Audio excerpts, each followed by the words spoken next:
આજે આપણે બનાવીશું ગુવાનું શાક.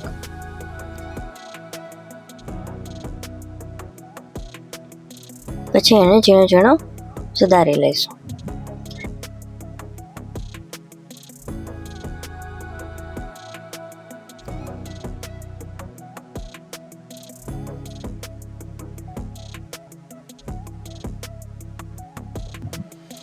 એકદમ ઝીણો ગુવાર સુધારાઈ જાય એટલે એક કઢાઈમાં તેલ લઈ લેજો.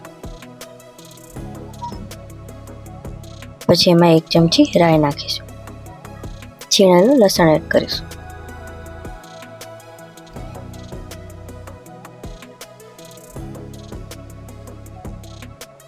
લસણ સતળાઈ જાય એટલે એમાં ગુવાર એડ કરી દઈશું.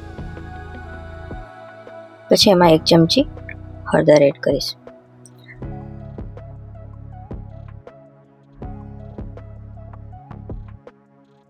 અને 1 ચમચી મીઠું એડ કરીશું.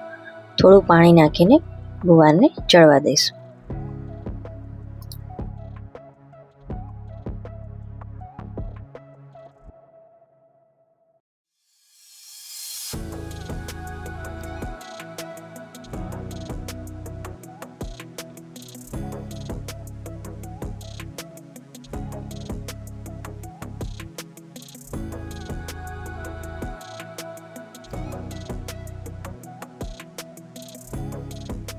ગુવાર સરસ રીતે ચડી જાય એટલે એમાં લાલ મરચું નાખીશું.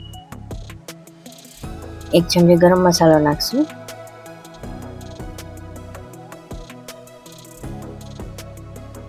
અને દહીં એડ કરીશું. બધાને સરસ રીતે મિક્સ કરી દઈશું. તો તૈયાર છે આપણું ગુવાનું શાક. આ રીતે જો ગુવાનું શાક બનાવ્યું તો બધાને બહુ જ ભાવશે.